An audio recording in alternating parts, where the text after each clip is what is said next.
I now call the meeting of the Fayette County School Corporation Board of School Trustees business meeting to order. We're here at the Administration Building. It's Tuesday, October 13th, 2020. It is 6:30 p.m. Let's all rise for the Pledge of Allegiance.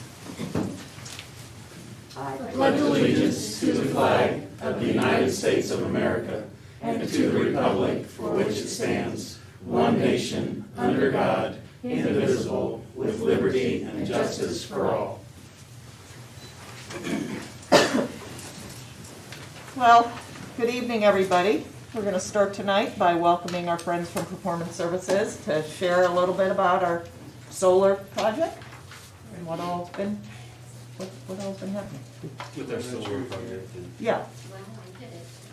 Oh, she's talking about the screen. Okay. I wondered why you were all looking this way.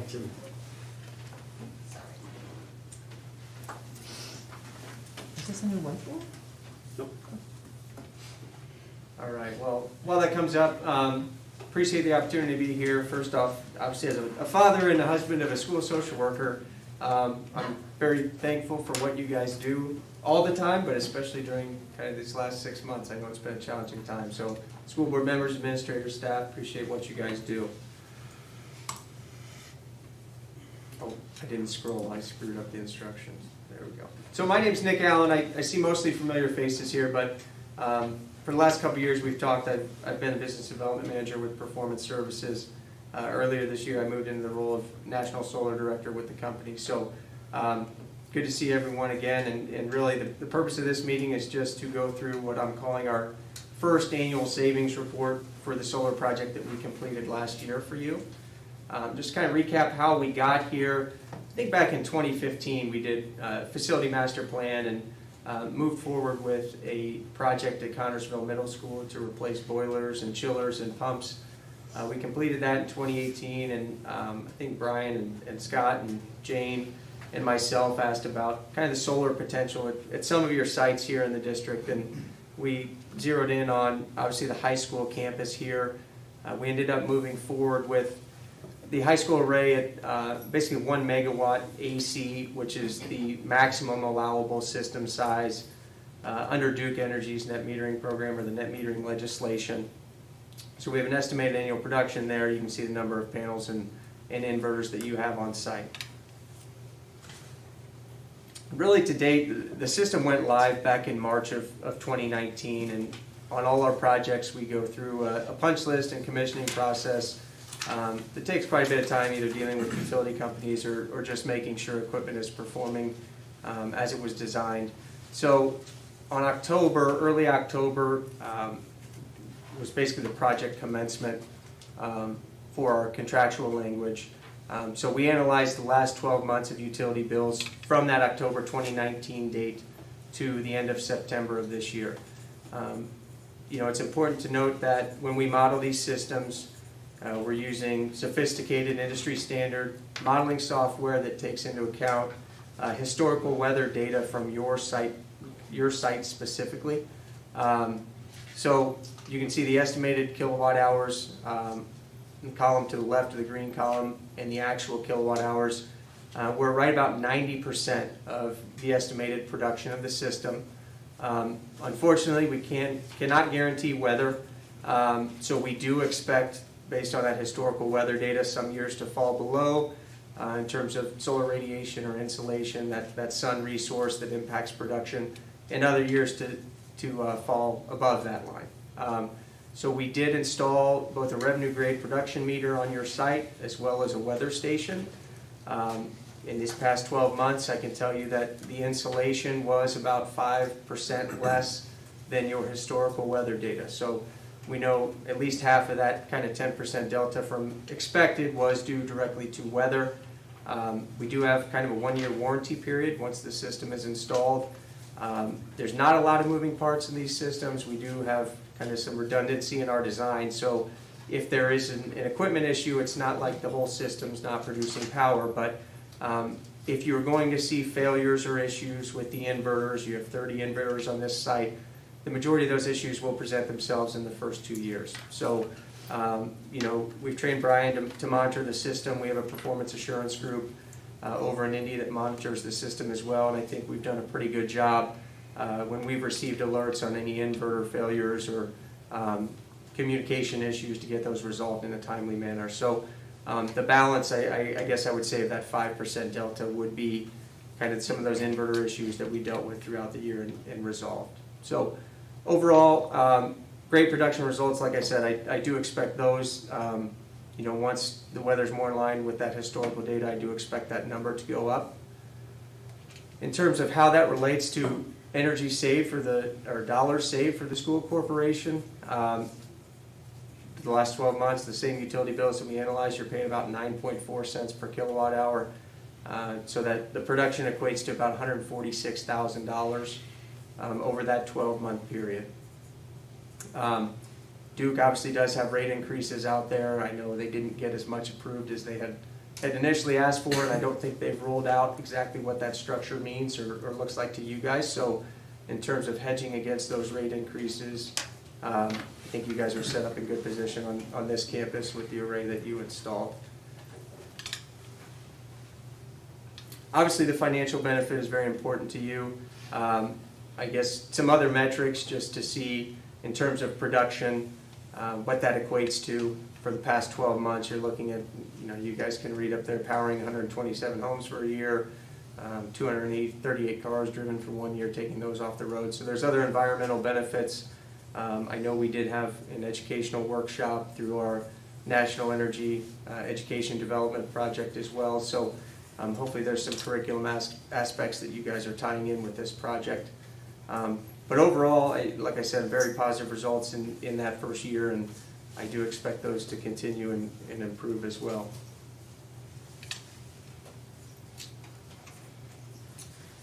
Also in March, and I believe we did this in this past March, but we can provide annual savings reports as well for the chiller boiler pump projects at the middle school, or I can get that information to Brian or Scott, Randy, whoever would like that.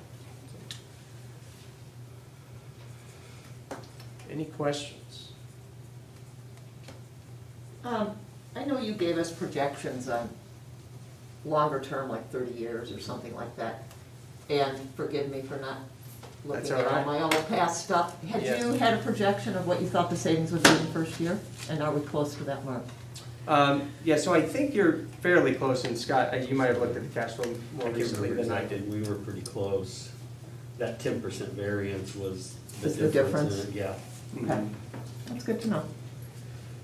Because long term, we were looking at multi-million dollars of savings over the life of these panels. Correct. Yep, so the panels have 25-year power production warranty, and degradation rates that are under warranty. So we expect them to last beyond that 25 years as well. Quick question, Scott. We had any repairs outside of the storm we had in early July? We had some inverters and some, Brian can speak more to that, but we did have some things that were covered under that. So, I mean, I think we also built in replacement of those inverters at some point in the future too, as part of our cost. We were looking ahead to that, so there wouldn't be a cost later. But you guys can speak to what repairs, Brian, probably better than me. Yeah, so we had some, there were some, obviously when the windstorm came through, and I think it was early July, we had some of the panels actually blew off of the array out there. Those were all covered. I think they were here the next day repairing those. We've had some inverter failures as well, but those are still covered under warranty, so those have all been fixed right away as well. So. And then you'll have to educate us all again on as far as net metering. As far as did in Indiana or somewhere it did it for so long and then it stopped doing net meter due to the wall or something along those lines? So at the end of 2017, net metering went from 30 years to 15 years, okay. And that's kind of a rolling clock until 2032. So with your installation date, you guys are grandfathered in until that 2032. I don't foresee right now that changing. If that does, then it's of greater benefit to you guys, obviously, that have it installed. The next deadline for projects to be installed and still qualify for net metering is listed at June 30th of 2022, Yeah. But it's dependent on the investor-owned utilities and their capacity. They're only mandated to provide a certain percentage of, or offer net metering based on a certain percentage of their capacity. So I can tell you Vectron's in front of the IURC right now basically saying we're at capacity, we're not accepting net metering applications before the end of the year.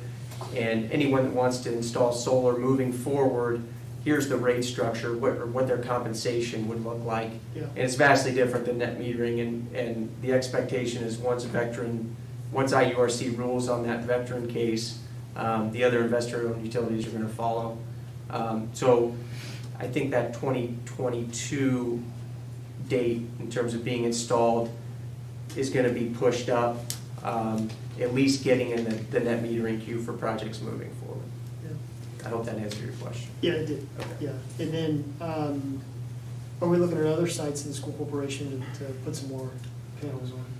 We talked about a couple other sites, just would like to set up, once we get through the budget and Sure. negotiations. Yeah, So we just talked again tonight about it, so. yeah, maybe. Anything else for me? So, I think it sends a great message, you know, the green effort we're trying to do as a district too. When you think about 127 homes, the power from that for a year, that's pretty cool, so. Great. Are there ways to, I mean, is that the measure of reducing the carbon footprint by looking at, you know, how much this energy usage that we've had has been reduced off the grid by our own production through the solar panels? I mean, is there a formula that one can look at how much you reduce your carbon footprint? I guess it's all, I don't know if there's a standard metric. Okay. I can look into that. I just was curious. I mean, Yeah. because the language we hear about trying to reduce each of our own carbon footprint. Right, right. And, you know, we have a lot of energy needs here, so, I mean, this is like obviously a wonderful beginning for us. Absolutely. And Yeah. I just wondered, but that's fine. I mean, obviously, in terms of offsetting a certain percentage of your consumption at the campus, that would be the initial. Right. Thank you. Okay, thank you. Thanks, Nick. Appreciate it, Nick. Sir, Right, no? Okay, we will now move on to approve the agenda as submitted and amended. I'd seek a motion. Madam President, I'll make that motion. Thank you, Chris. Do I hear a second? I'll second. Thank you, Ann. Any discussion? All those in favor signify by raising your hand. Opposed, same sign. Motion carries. Patron comments on agenda items? Seeing none. We'll move on to the consent agenda, which includes the approval of minutes from the regular business meeting of 9/8/20, the personnel report, retirements, resignations, leaves of absence, etc. The approval of the September 2020 claims, number 57308 to 057601. And then a whole host of donations. A donation of $500 from Donors Choose to Judith Achano Medina to be used for classroom materials and lesson plans in her French classrooms. A donation of $1,800 from the National FFA Foundation to the local FFA chapter to be used for normal FFA operations. A donation of $502.75 from Horace Mann to Frazee fourth grade teacher Miss Kimberly Arntz to be used for literacy, environmental science, and book supplies. A donation of 48 gallons of hand sanitizer valued at $3,839.52 from Reed Health to Fayette County School Corporation.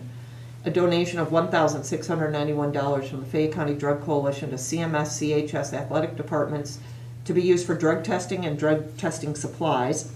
A donation of $5,000 from the Gene Haas Foundation to WCC to be used to cover NIMS testing and student scholarship for precision machining. It's wonderful. We are just thrilled to get these donations. So I'd like to seek a motion to approve the consent agenda. I'll make the motion. Thank you, Andy. Do I hear a second? Second. Thank you, Dennis. Any discussion? All those in favor signify by raising your hand. Opposed, same sign. Motion carries. Now we'll move on to action items. Personnel report, Mr. Harris. In the personnel report this evening, have a number of resignations from classified staff. Caitlin Clark, a special ed assistant from Eastview, effective September the 16th. Carla Daniels, developmental pre-K education assistant, Little Spartan Preschool, effective October 23rd. Alyssa Gerber, special ed assistant at Eastview, effective October the 5th. Amanda Lancaster, data entry secretary at the high school, effective October the 1st. Jennifer Waterman, nutrition bus assistant, Little Spartan Preschool, effective September the 12th. And Jason Worth, custodian at Eastview, effective September the 24th. And continued resignations with extracurricular, have Devin Phelps, assistant swim coach at the high school, effective September 16th, and Steve Stoner, swim coach, the middle school, effective August 19th. And finally, have recommendation for termination of classified staff, Patricia Carsey, education assistant at Little Spartan Preschool. And that's the personnel report. We have the action items.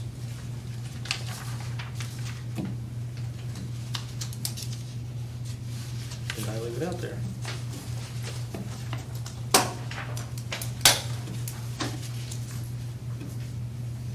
Recommendation for employment. Certified staff, Karen Fisher, teacher, Ivy Tech. Evander Jennings, English teacher at the middle school. Marla Newcomb, teacher at Ivy Tech. Then classified staff, Rhonda Bunch at the nutrition bus assistant, Little Spartan Preschool. Laura Johnson, developmental preschool education assistant. Stacy Maraska, QuickBooks mentor at Ivy Tech. Kimberly Roberts, accounts payable secretary here at the admin building. Donna Way, nutrition bus assistant. Riley Wildridge, floating educational assistant at Little Spartan Preschool. And Austin Worthington, technology education assistant at the high school. And finally then, extracurricular, Abby Corbin as sponsor for Energizers coach at the middle school, and Kyle Fisher, assistant football coach at the high school. Okay, thank you. I would now seek a motion to approve the personnel report. I'll make that motion. Thank you, Lori. Do I hear a second? I'll second that. Thank you, Chris. Any discussion? All those in favor signify by raising your hand. Opposed, same sign. Motion carries. We'll now move on to the affirmation of Support Staff Employee of the Year. Thank you, Ms. President, Board. It is my honor to come on up here, Brenda, to recognize, and I think she has some family if you all want to come on in too. We could have put you at the very end of this meeting, and that would have been a really long time. I want to recognize Ms. Brenda Chandler.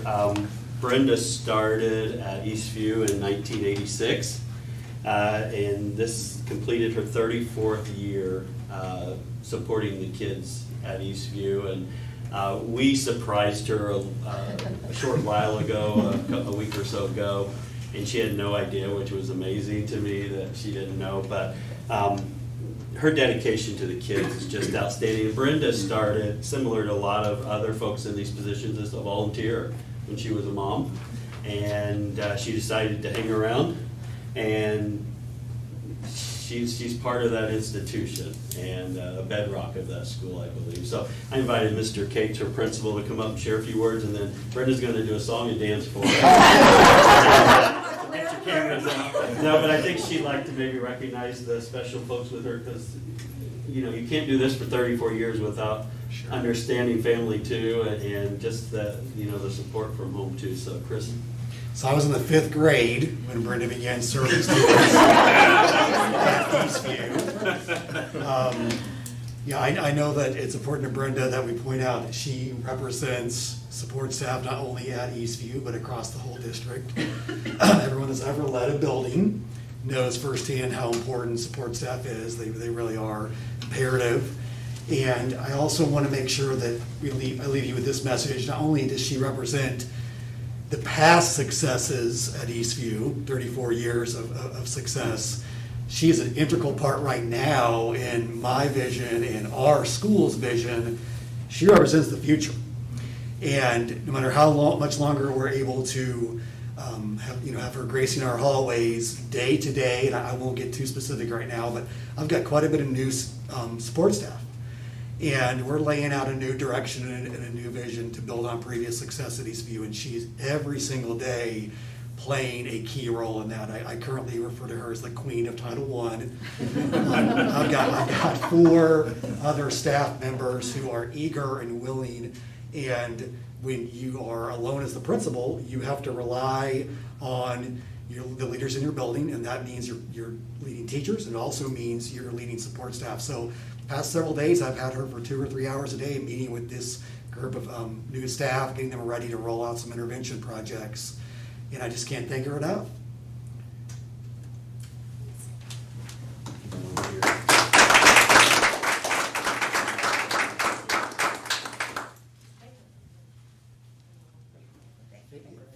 Take my mask off for a picture, I guess. Chris, go ahead and get the picture. Okay. Let's move this out of the way.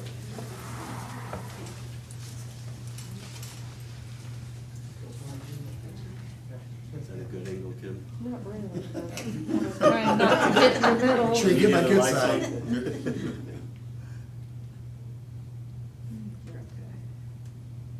If it's blurry, I'm gonna hear about it. Family? Family want a picture? Sure. Thank you. Girl, do it one I have my husband Wayne here, my oldest son Brad and his wife Lisa, my middle son Chuck and his wife Marcy, my grandson Dylan. Beautiful family. Thank you. Push together. Might help with pictures too. There we go.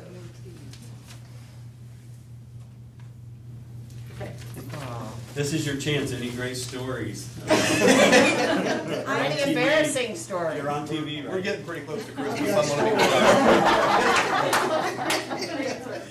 Brenda, do you have anything you want to? I just want to thank my family and my friends, my Eastview family. Everyone has been great.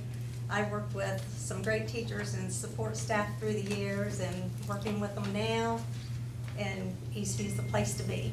Aw. And I told Brenda when we were at Easter, I said, you reached the midpoint of your career now, 34 years. That's right. She didn't exactly take me up on that. She laughed. Congratulations. Thank you. And your picture will go up on our Hall of Fame out here in the hallway as well, and it'll go on our website as well, so just to recognize you on behalf of all the support staff in Bay County Schools, like I said, so. Thank you. You're welcome to step out unless you want to step through the budget and all the other stuff. Thank you all. You can hear us approve the affirmation, because that's what we're about to We'll listen to that. do. Thanks, So, everybody. I'd like to seek a motion to approve Brenda Chandler as the Support Staff Employee of the Year. I so moved. Oh, we have so many now. Yes. Thank you, Ann. Do I hear a second? Thank you, Dennis. Any discussion? All those in favor signify by raising your hand. Opposed, same sign. Motion carried. Oh, no. Okay, now we will move on to the approval of resolution for appropriation and tax rates. Mr. Harris. Now we get to the real exciting part of probably the meetings for the entire year. But we've got a number of legal steps really that we are required to do by state law for each year. And before I even get into the list of them, I really want to publicly express my gratitude and thanks to Janie, who has really done all of the work for this budget for the 2021. I don't want to say that I have glided through the first month, but I can tell you it would be much, much more difficult if it were not for all of the work that she put into this budget. So if there are any questions, hopefully I can answer them, but she did a great job on that. So now we'll get into the numerous resolutions that we have. First, I recommend approval of a resolution for portions and tax rates as they were properly advertised and presented during the hearing last month. Okay, I would like to seek a motion to approve the resolution for appropriations and tax rates. I'll make that motion. Thank you, Lori. Do I hear a second? Thank you, Chris. Any discussion? All those in favor signify by raising your hand. Opposed, same sign. Motion carries.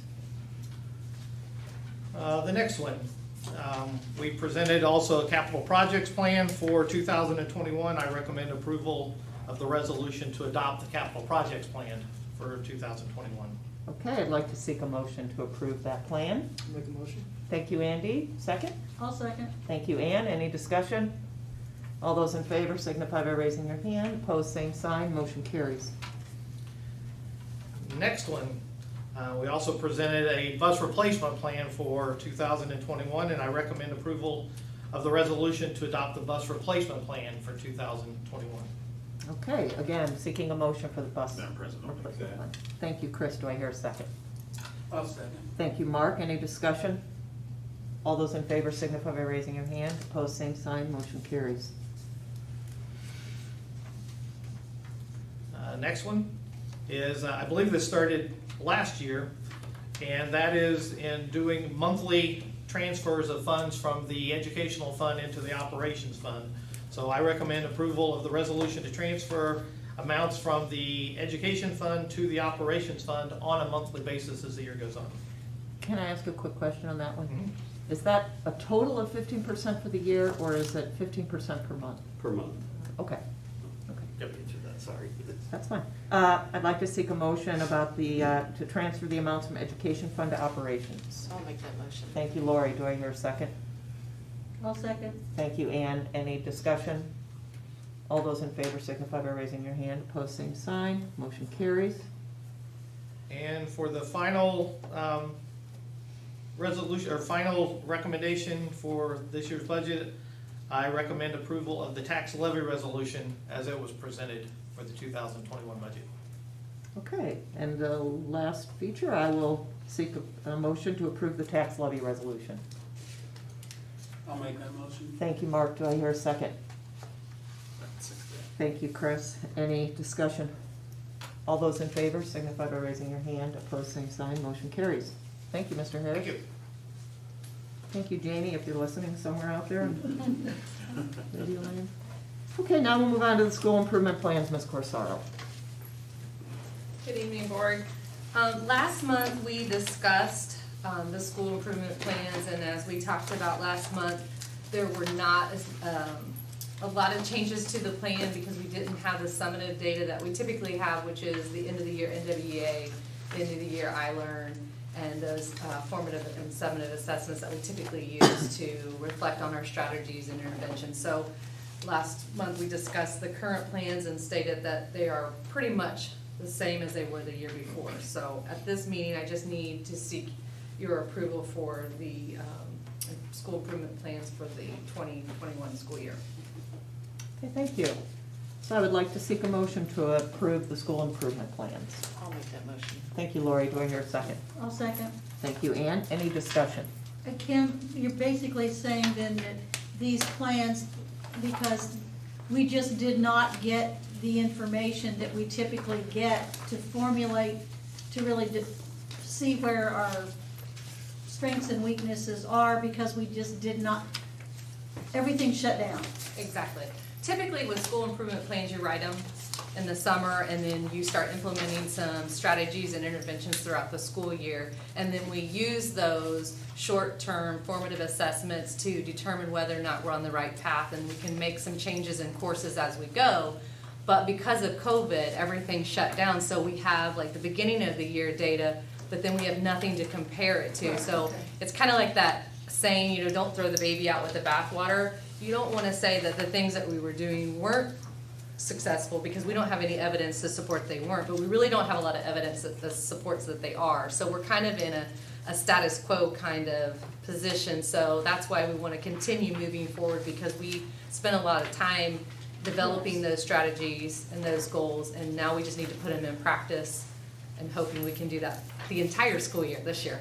Having worked on and written those kinds of things for It's a school lengthy improvement process. plans, it's just too much work. Right. There's a lot of work that goes on behind the scenes with school improvement plans that I think a lot of the general public doesn't always get to see. But it is a very strategic and data-driven document that we reflect on as we go. Okay, any further discussion? All those in favor signify by raising your hand. Opposed, same sign, motion carries.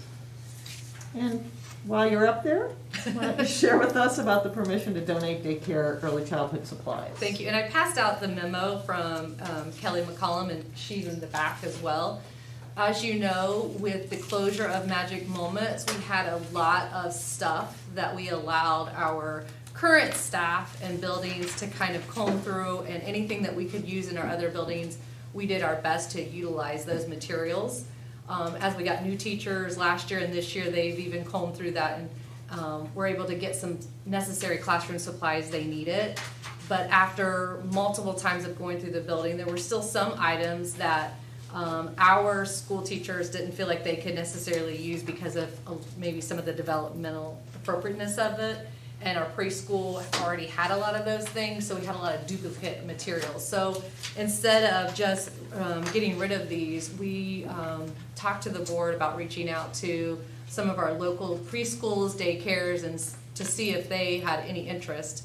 Then, as you know, COVID hit, and that kind of delayed this process. We really had every intention of doing this a lot earlier, but because most of these daycares shut down, it was hard to communicate with some of these people, but we did allow them. Kelly spent, I think, one afternoon allowing them to come in and look at the materials that we have, and they were able to mark it. And so you can see Kelly is kind of giving you a bullet list of the items that they are interested in, and the daycares and preschools that are interested in the items, and we would like to have your support in donating these materials that we are no longer able to use to these outside communities or resources.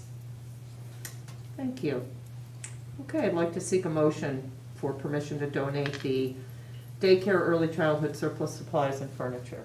Madam President, I'd like to do that, yes. Thank you, Chris. Do I hear a I'll second? second. Thank you, Ann. Any discussion? Is this basically going to, is all of this stuff basically going to be clean cameras, or are we still going to have some leftovers? Basically, and Kelly might be able to answer this better than I, but basically, I think after we get this, there's really going to be a minimal amount of things that are left over. So it's been picked over quite a bit since we've all reopened. We needed definitely a lot of the furniture that was left there to take to the elementary building so we could provide more seating for social distancing. So the list has minimized from the start. A lot of the materials are geared more towards 1- and 2-year-olds that are left. When the daycare had the infant room all the way up to the 2s, and they're not quite developmentally appropriate for the 3 to 5 age range that we serve at the preschool. Some things at that age range we did take to the developmental preschool, but there was also a lot of duplicates, triplicates of items that had probably been donated to Magic Moments in the past. Has any thought been given to those things that are not developmentally appropriate for most of these, because they don't have infants? Hope Center is always asking for material, all different kinds of things for their clientele.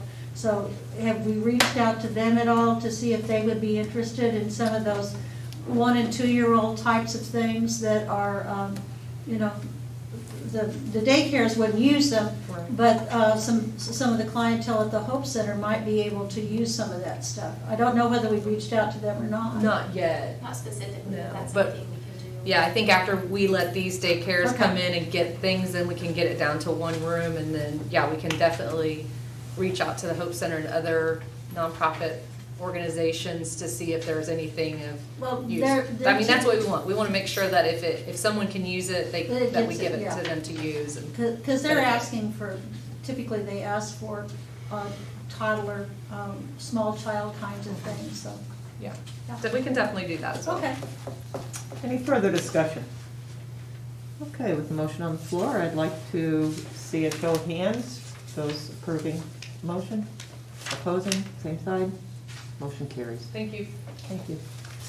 Okay, we'll go back to Mr. Harris for the discussion item related to the tentative agreement with the teacher collective bargaining.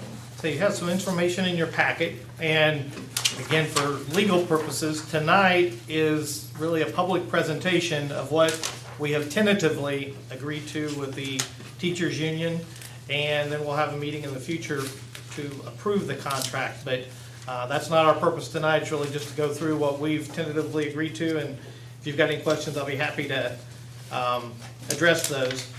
The number one factor probably among all people, whether it's the teachers, the administration, the school board, or the community, is what's happening with salaries. So in our proposal, what we're doing is we're raising our entire scale by $500. So we're taking the bottom end of the scale, going from $38,500, raising it to $39,000.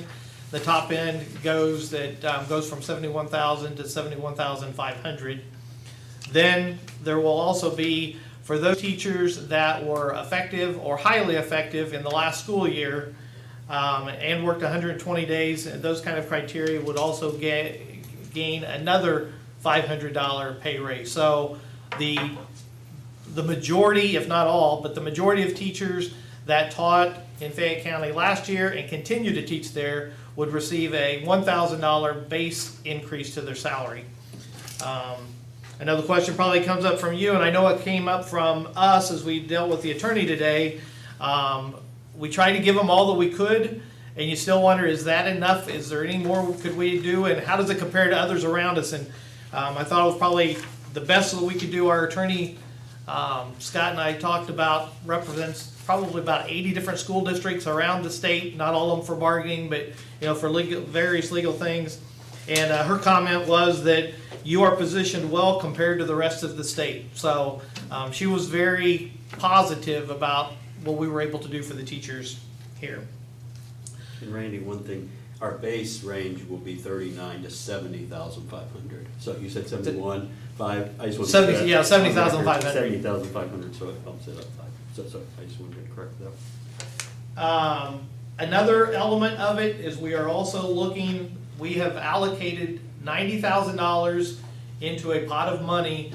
As everybody knows, COVID has put immense pressures on all of public education, particularly on the teachers. And we have teachers really that are almost teaching duplicate. They're teaching online classes with students that are taking classes from home. They're teaching the students in their classroom. And so to assist in some of the compensation for that, we are allocating $90,000 into a pot that the union is working with us on how that will be divided up based on the amount of time that they teach duplicate methods as the year goes on. But that will be in addition to the base pay increase, so that'll be a stipend for some of the teachers that meet the criteria for that. Also, we are looking to increase the amount of money that we are providing towards health insurance. The health insurance rate this year is going up approximately 2%, so that's really good that it's not very large increase, but that also still adds more cost to both the employee and to the school district. So we're looking to do that. And then in addition to that, we made a few editorial changes in there. It's probably as the new guy came in, I looked at it and kind of just said, do we need this anymore? And there's some things in the contract that kind of pass off, but probably the biggest change in there is we did eliminate one section in the previous contract that provided a Social Security bridge payments for previous employees, retired employees, and that has just expired. I mean, it wasn't that we eliminated it, other than it eliminated itself in the contract. So that was about almost a 2-page section out of the contract that dissipated just because it's no longer needed. So, if there's any other questions, so those are kind of the highlights to the agreement. And the teachers will have a meeting and hopefully ratify the contract, and then we'll bring it back to the school board. Question for you. So, obviously at our last board meeting, Janie had kind of mentioned potential that virtual online, instead of being reversed at 100%, being 85%, that could take effect probably not until next year. I'm certainly not saying in any way, shape, or form we need to go back and renegotiate teacher salaries. I'm just saying from a corporation standpoint, if should that happen, do we still have money available we can reverse that? Because that's $400,000+ if I recall, if they do that. We feel pretty certain from what we have heard from the Senate, the House, and from the governor that we're going to receive, we already are receiving 100% for all students that were traditionally in our schools back in last year. So we fully anticipate we're going to receive 100% funding through December the 31st. Then what the legislature does after that time, we don't know. They could go back to the 15% for those students that are online at that time.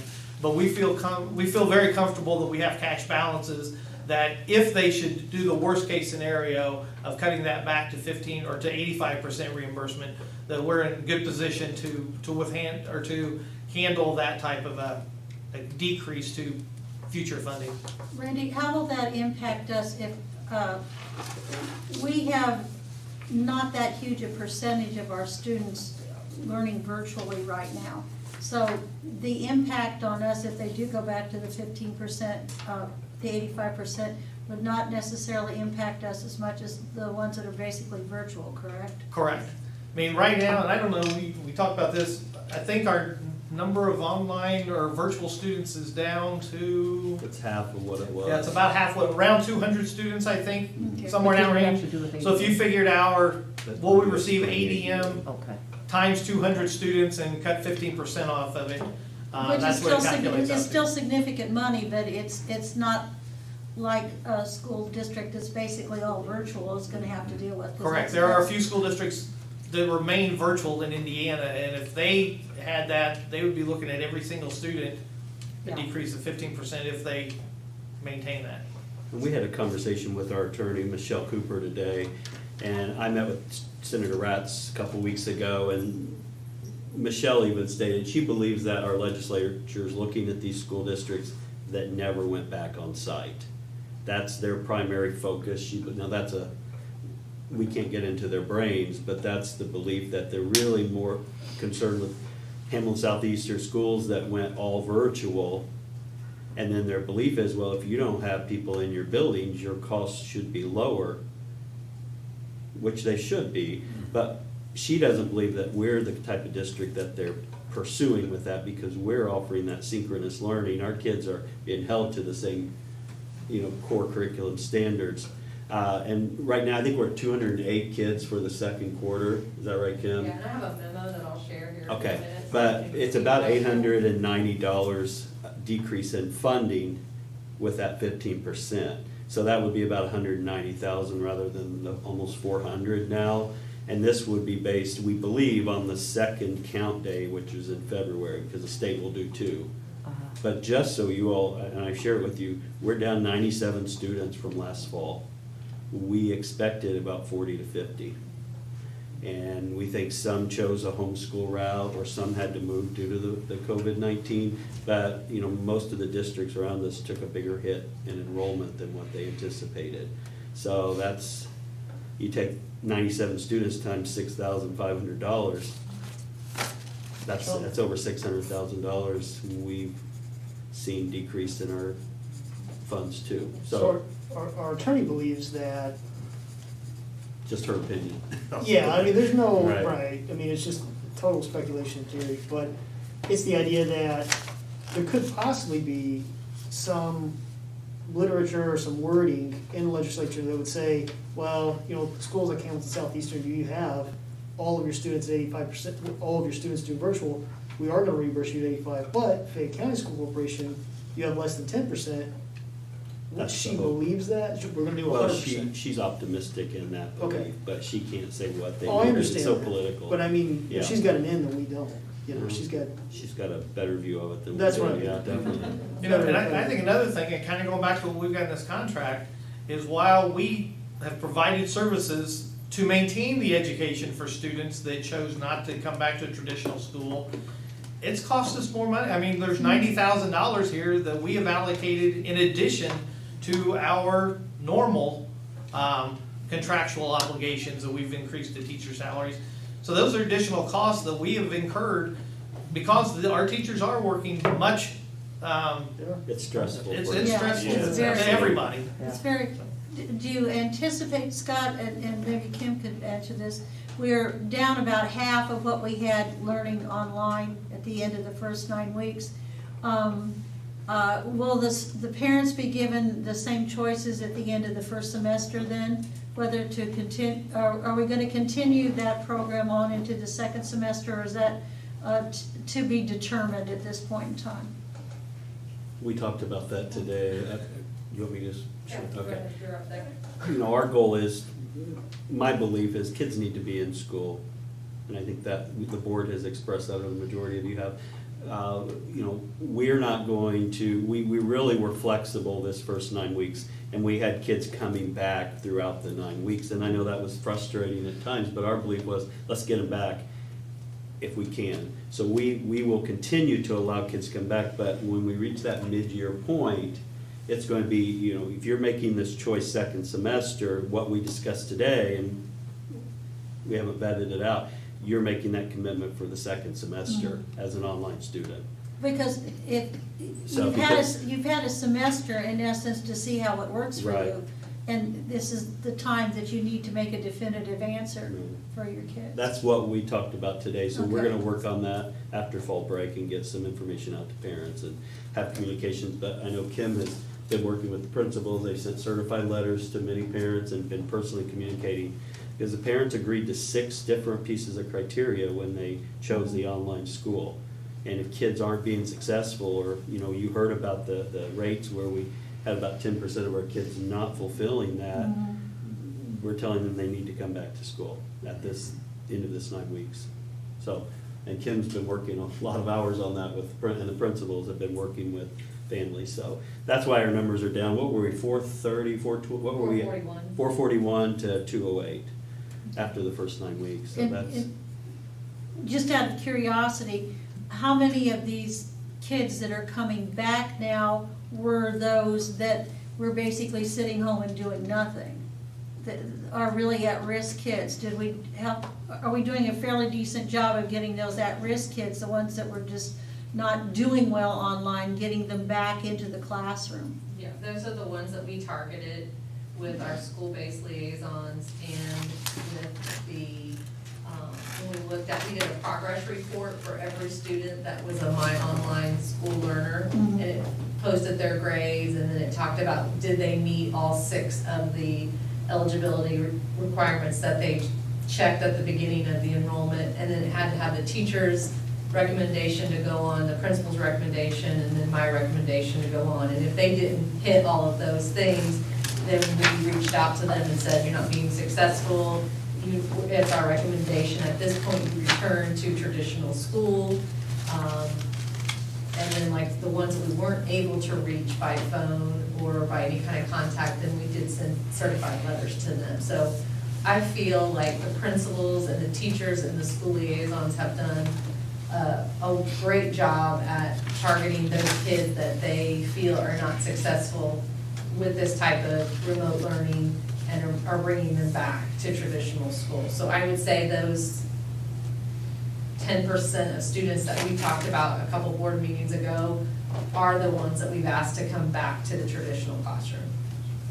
Okay, and there will be data later on to see actually how many of them came back, because clearly not 100% of them will come back. Sure, sure.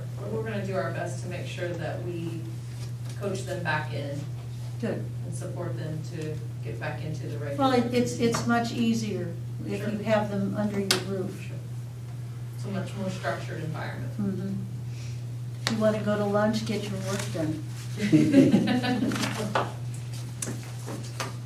Okay, thank you, Randy. Now we will move on to school board policy. Mr. Collins. Thank you, Mr. President. And if I could, I just want to share a couple of things about our compensation, because there's been some information out there about our teacher pay and maybe benefits not being on par with our region. And I did a study of all the counties that surround us, because really that's our competition to attract teachers. And, you know, one of the challenges that I think all of our administrators who run buildings here can tell you is, you know, finding people who have connections here, it's easier to keep them. And that's been one of our focuses, is trying to find people who have Fayette County connections in some way. And we've been fortunate to recruit, bring in people who moved to the region, and they've become, you know, residents here and are very involved in our schools, and we love that as well.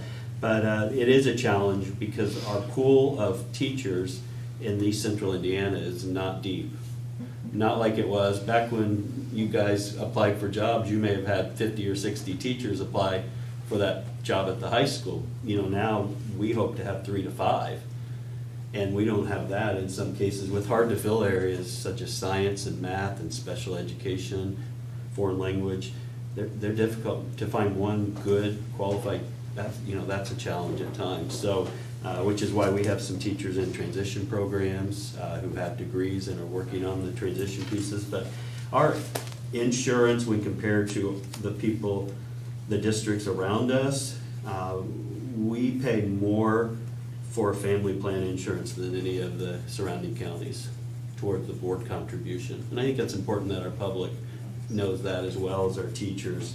Our single plan, it's really for example, Union County provides $11,000 towards a single plan, and we provide, with this new contract, I'm sorry, how much was it, Randy?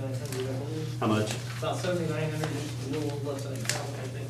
Okay. $79.97. $79.97. However, Union County provides $11,000 for a family plan. So those teachers who have family plans there are paying over $7,000 more for insurance than what our teachers do for that plan. So it just depends on where they negotiate where money goes. But for the most part, our pay and benefits are better than every district in the region except for Richmond. And Richmond's benefits for a new teacher are $30 more value. When you weigh in our annuity that we contribute to our teachers, a 3% annuity on top of all the other benefits. So I think we are competitive, and I appreciate the board for your support of really trying to keep our pay, because we went through a long time where districts were just doing stipends, and that did impact our teachers' base salary. So I think we made some good progress, and we need to keep looking at how we can be competitive and stay competitive. So I just wanted to mention that. 2 policies, and these are the first reading. And the first relates to sexual harassment.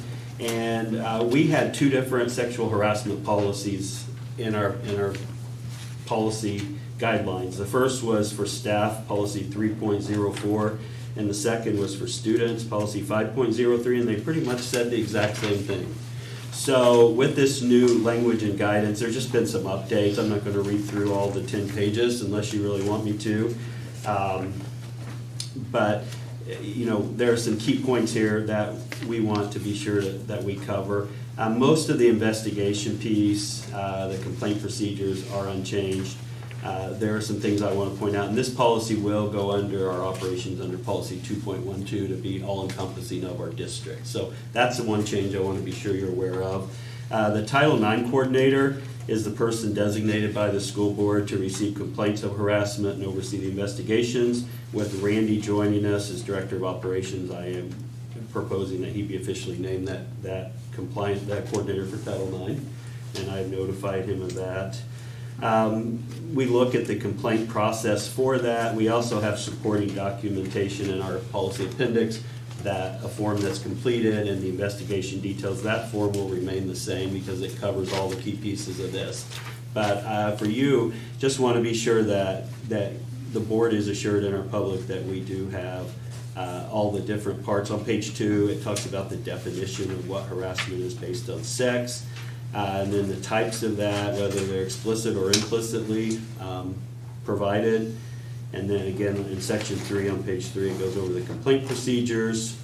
And this is something we have to take very seriously as an organization.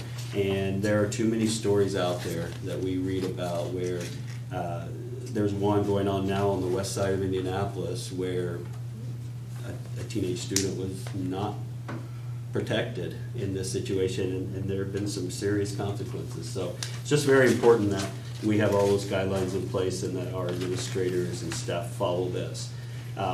In this, after the process, it also provides guidance on page 6 of the investigation of the formal complaint and or dismissal of it if the investigation proves that there was not enough evidence to do so. And then the other piece goes to the appeals part, which would go to the Title IX coordinator, which would then move on to the next level, which would ultimately get to you at some point. And then with the record keeping, and then the other piece that I think is very important is with sanctions for misconduct on page 10.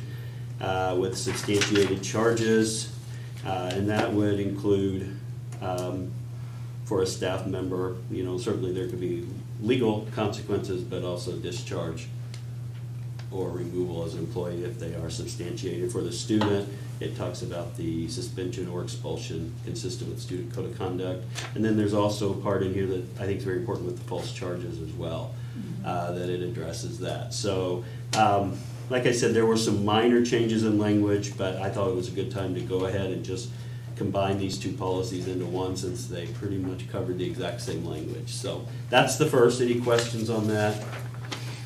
Having looked at that, this is basically just an umbrella. Everybody is protected, but instead of having two discrete policies that basically cover the same thing, it's, instead of adding 20 more pages, we've gotten it down. It's in one, yes, it covers all people, students and Yeah. staff. So, yeah, that's correct. The second one is just one minor change, and it's in policy 5.33 with the extracurricular drug testing. I talked with Brent about, curious what other districts are doing, and it's a pretty common practice with the extracurricular drug testing. And so the one piece with this is we've typically always done the urine analysis, and that can prove to be a challenge at times. So the swab test is one that we are permitted to provide. It's one, more cost effective, and two, it's a little bit easier on the kid, especially if the students, it's sometimes hard to be in that student, I'll leave it at that, but, and it also really takes away that chance of falsifying a specimen too, which there have been kids out there in this country who have tried to falsify. So it's pretty cut and dry when you have the swab test and it's all secure and kids sign off on it when it's collected and everything. So Mr. Duncan asked us to consider that as a change in our policy, and I did some research on it and I shared it with Dennis and Ann, and that's the other change that will go into effect after we approve it, if the board approves it next month with that change. From the research that I did after you sent this out, that swab test is much more accurate than the typical test, and it's non-intrusive. Right. Yeah, it's just like, okay, and I think any of us that had the COVID test, it sounds So like we're it's a all whole used to lot, that, it's a whole lot easier It's than easier that than one. that. Short of a hair analysis, I think, which Right. is your best. This is it's another opportunity for, it can be very costly to do these as well, because Randy could attest to this more than I could, but it's a much bigger process with doing the urine analysis as well. So I support that, and I just want to share that with you for your consideration for next month. Then, so any questions? Okay, thanks. All right. Next, public comments. Persons wishing to make the board aware of suggestions, ideas, and/or comments may address the board at this time. Comments which involve personnel or students must be discussed in private. Seeing none, move on to report items. Superintendent discussion group reports. Principal director reports.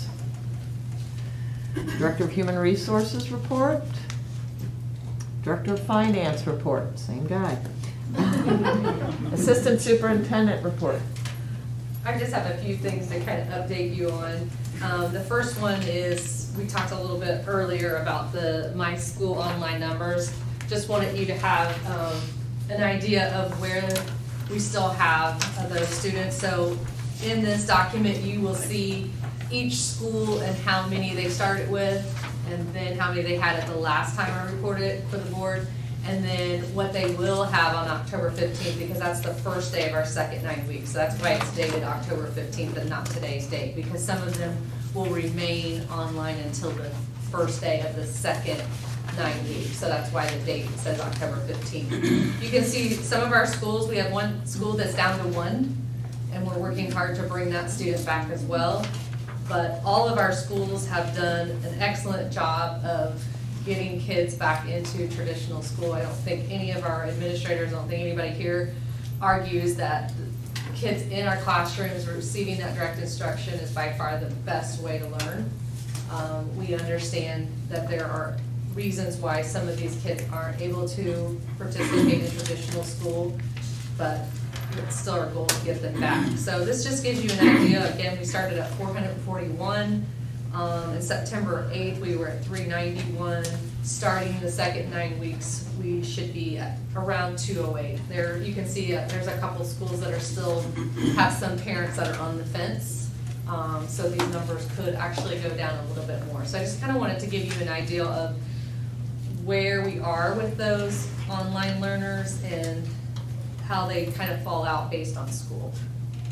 Any questions on that? I know we've already kind of discussed that. Kim, what's the 9-week dates? Are we coming up pretty Yeah, close? that's why That's it's the 10/15. That's the Yeah. first day of the, So I guess my question is, tomorrow's the end, right? Or is it, what is, yeah, it's 2 days. Tomorrow's Tomorrow's tomorrow's the the Tomorrow's the last day of the. Yeah. Yeah, that would be a real good time to talk to these kids about coming back. right. And that's why we did the progress reports. All the administrators worked with their teachers to do the progress reports so that we knew, based on all of the things on the progress report, if they were a good candidate to continue, because we want them back day one of the second 9 weeks, because the longer we wait to get them back, the harder it is to make that transition. Not saying it's not possible, because it is, but if they can come in on that first day and have a clean slate and start with everybody else, they get the same kind of jump start. So that's why we chose to do this kind of in this framework. Okay, the only other quick thing I want to update you on, e-learning days.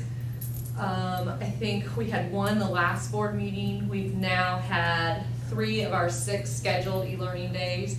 We've had 1 e-learning day that was K-12, the other 2 were just secondary e-learning days. Tomorrow will be a secondary e-learning day, and then we have 2 more. We will end our e-learning scheduled days on October 21st, which is the Wednesday before fall break. 1 more, after this week, tomorrow. yeah. After tomorrow, 1 more.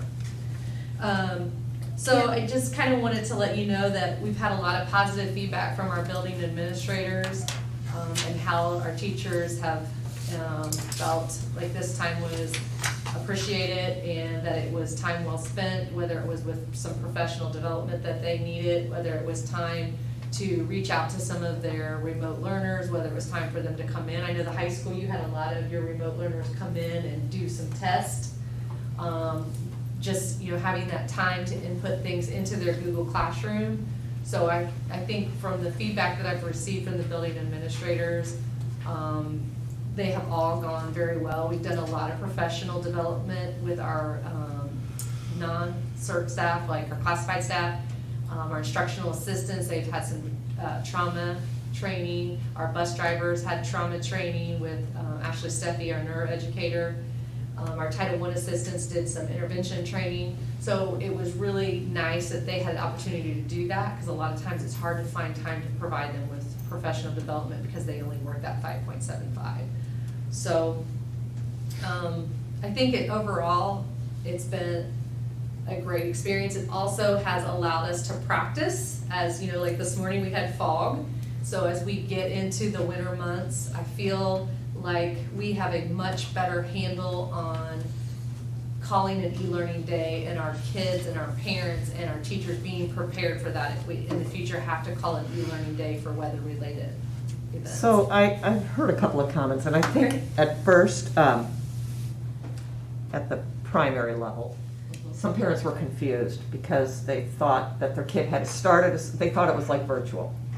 Right. So right. they thought they had to start at a certain time, they thought it was gonna be teacher-led, even though they got information from their Yeah. schools, but they were still in their head, wait, isn't this virtual? I think a lot of times, because they're the unknown of when are we gonna close, is it going to close, we're practicing so we have to close. So in their minds, they were thinking we were practicing if we close, so they needed to log on like the My Online Right. learners and be prepared to do that. So we had to, I know a couple of administrators reached out to me and we worked through some of the communication that they were sending home to explain to parents that this is practicing for e-learning days when they're weather related or they're Right. scheduled.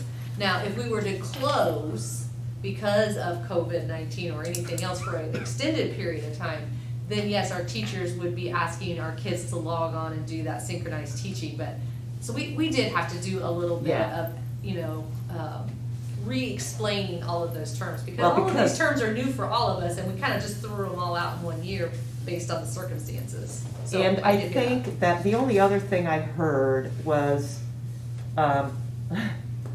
this statement, are we going back to how it was in the spring? Yeah. Where every class was different and everybody did different things. And so there was I'm hoping now that they've had, for elementary level, they've had the one, is the next one The coming? next one will be the 21st. Right, so that, by that next one, hopefully everybody's kind of on board. And then, are the expectations at the elementary level pretty much consistent across schools? Yes. Okay.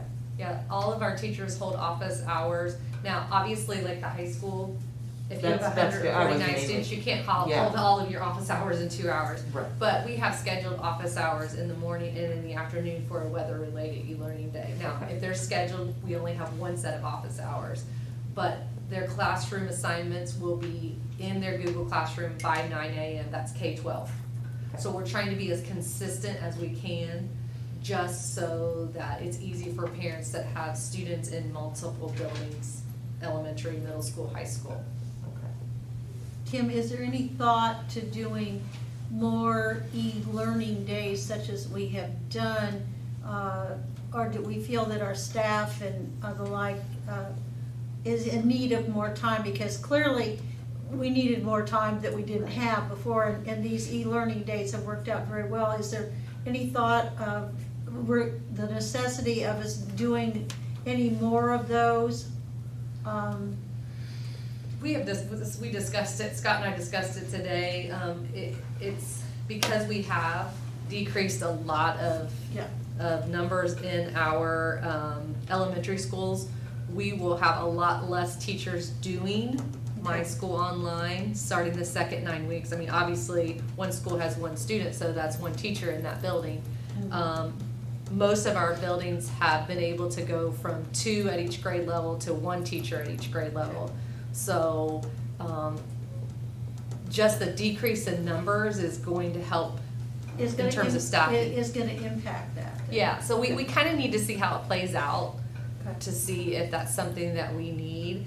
Because the feedback that I've gotten from the staff, particularly at the middle school, was like, we needed this so desperately. Sure.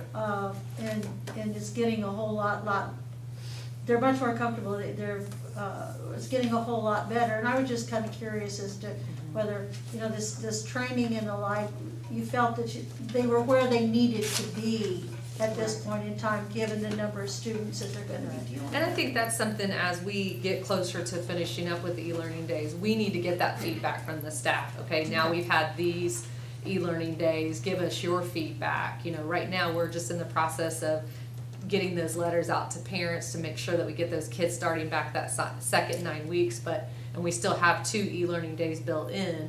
But I think as we get closer to that end, October 21st and fall break, it's something that we can kind of reevaluate once we get some teacher input, some parent input, and we see how many kids actually come back. We're hoping that this number drops even more. Okay. Kim, is there a requirement on number of hours a day students are actively working? With virtual, I think there was a time. With the e-learning, there isn't the 4-hour or the 5-hour requirement. Okay. The virtual and the synchronized learning, yes, we do have, and that's why we expect the students to log on and participate with their traditional classmates. But with e-learning, they do suggest you have 3 to 4 hours of engaged learning, but that can look very different than it does in a virtual setting. And elementary kids are not expected with Sit. e-learning to spend as many hours. And so it's really Right. incremental by, I don't have the numbers, but the state has recommendations for Like they'll e-learning. say 15 minutes. Grade for- level. Yeah. Yeah. Okay, thank It's you. something to keep in mind too, when we were looking at the next 2 months, after fall break, we have 3 weeks, and then Thanksgiving, and then 3 weeks. There's And lots then of winter break. break, so we're really looking at 2-3 weeks in group, time periods. Where do we need to provide more support? Do we need to do more? So that's what we're gonna evaluate here at fall break to see where we're at. So we just talked about it the other day. It's ironic. So the time frame works out fairly well then, because we will have time to evaluate the Yes, the it's data that we wonderful. have, so we can catch some things that we need to catch before things get out of hand. And with the high school having the most students, naturally, too, Mr. Judd and his team have time to start grouping kids second semester. So maybe one teacher provides Algebra 1 instruction only to online kids for period 3 or whatever. So that's something I know he's working on with his counselors. So we just didn't realize we'd have 441 kids. And the math piece really, I think, pushed those numbers. We were watching them live time on the Google document as after the mask mandate came out from the governor, boom, it just like doubled within a few days. And so, the high school was scrambling because they already had 1,040 schedules prepared. So we have time to work through that too, and that will help a lot, hopefully, with how that's provided. Is there any sense and clearly the high school has the largest student population, is there any sense as to, and also has the largest number of remote learners, is there any sense as to why so many of the high school kids are involved with this as compared to percentages even from the elementary schools? Because that's about, there's about 1,000 kids in the high school, and that's a little over 10%. But you look at the elementary schools, and we've got it down considerably less than that. Do they just like it, Randy? Do the kids just like being on the online thing? Well, I think it has a lot to do with the age of the student. Yeah. They can communicate with their parents what their desire is. They understand the option, whereas an elementary student, 3rd and 4th grade, they don't even know what the options are. Our students are getting to the point where they're becoming young adults. They have opinions of their own. They have arguments with their parents about, am I going to school, am I not going to school, and sometimes the kids win. So we have students that are doing very well, and we have students who are not successful at all. And the ones that are not successful, as Kim has mentioned, we're trying to get back. The ones that are doing a great job, they convinced their parents that that was the best for themselves and their family. And so I think it has to do with the age of the student. Sorry it took me so long to answer that question. Thank you, Kim. Scott. A couple of things. First, a reminder, we are finally getting to do something a little normal with the Hall of Fame induction program this Thursday at 6 p.m. at the Miller Building. So I believe all of you are going to try to be there. And we have 3 individuals that we are inducting: Joe Glowacki, Patricia O'Leary, and Lori Small. So it should be a great evening. We are limiting our crowd size, but the city's been great with allowing us to use the Miller Building, and I believe we have a nice menu on tap from Chartwell's, and so it should be a fun evening. So I wanted to remind you of that. And then next Thursday, I emailed you as a heads up, by Indiana code, we are required to have a 3rd meeting to ratify the teacher agreement. So we had the public hearing first about a month ago, and then we presented the terms of the tentative agreement tonight, and then next Thursday at 6 p.m. Will that work for you all? It will be a short meeting here. That's October 22nd, and at that meeting, we would present the contract to you for ratification and approval. And then we would begin working on getting the pay and everything sorted out and get that going. So last thing, and Kelly's here, and I'm putting you on the spot, but I thought, where's your little friend at? I just want you to share just briefly about your little furry friend that has joined the priest. I did not bring this with You need to meet her at some meeting if you would like. Susie is my cockapoo. We got her at 18 weeks over COVID from Deanna Sargent, and got her with the decision that I wanted to eventually be able to bring her to the preschool with me and train her as a therapy dog. So we started the process once we were able to start going to classes. She does have her basic obedience and her Canine Good Citizen certification, and insurance and shots and vaccines and all of that. So she is able to come to the preschool on leash and interact with the children. So last week she came for a few hours each day and just loves it. She's big and brown and fluffy and knows exactly which children to go to. She hangs out on my rug if I need to be in the office, and if I'm not, she'll come with me on the leash and knows her commands and does very well. So she should be there tomorrow if you're interested in popping by and saying hi. She likes the slide on the playground too, that's her favorite. Yeah, let's go down the slide. She loves to go down the slide. But, you know, and this isn't our first dog. We also have one in our life skill. I don't remember. Yeah, we have, Scarlet. Ollie is in Miss Yeah. Scarlett's room 3 days a week. I couldn't remember the dog's name. but- So I'm curious about that, because when you were talking, I was thinking, wow, you know, all our focus on social emotional learning and how great it would be to have a therapy dog for our kids that are struggling. So have you found that that's been effective for you? We used to utilize one at Maplewood, Alvin, who recently passed away. She would come down once a month and meet with kids that we identified at risk. And dogs are so smart, and if you put a group of kids in there, they will go to the one who needs them the most. So we have more people that are kind of picking up on that, and it's just a huge commitment. Yeah. Megan, have you noticed that with your dog? Yeah, I think it's benefited the kids in that room especially. It travels between our life skills classrooms, Okay. now that we have 3 at the high school, so it's been really beneficial for them. We also tie in adult responsibilities to that, Okay. for that particular population.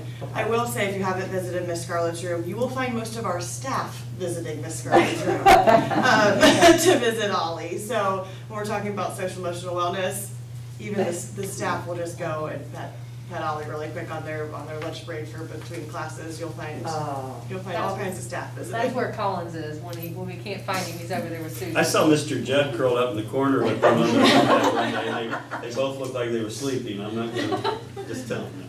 Ollie was not. Yeah. Ollie doesn't do a lot of sleeping. No. But just other ways people don't always know that, you know, you're trying to connect to kids, but also the benefit of, Wow. you know, I just think it's really cool. So maybe we can have a visit from them sometime, or you all can go visit them, which would be really neat, so. I know Leslie met Susie right after we got her when she was still all puppy on her leash. And Right. She's come a long way. Yeah, she's well behaved, I'm impressed. Oh, wow, that's terrific. That's it, Thank you thanks. for sharing. Good, anything for the good of the cause tonight?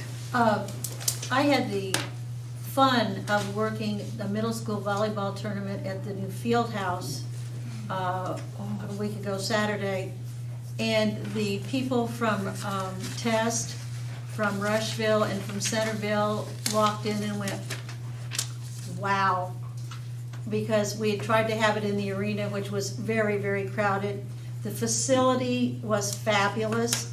The kids did very well. We could socially distance. You didn't get hit by volleyballs. It was very, very nice from the scorekeeper's perspective. And the compliments that we got from how did you pay for this? Where did this come from? Why did you do this? You know, and we explained to them, we did it for safety issues, closing up the courtyard, but the surrounding schools were very, very, very impressed with the facility. It worked out extremely well, kind of brainstorming how we can use it more, because it is such a fabulous facility. So it was really nice to hear people from the surrounding area come in and say, oh wow, I wish we had something like that. They say that about the Spartan Bowl a whole lot, but it was nice to hear them say about the brand new facility. And again, it was really great for the kids, and it was a good Saturday. And the biggest thing was the parking. It is so much better. And just the accessibility for the population as a whole. So kudos for CHS and allowing us to have it over there, but it was just a really, really good experience to be in that facility for most of the day. Seeing nothing else, Madam President, I shall move to adjourn. do I hear a second? Thank you, Dennis. All those in favor signify by raising a hand. Opposed, same sign. Motion carries. Meeting adjourned.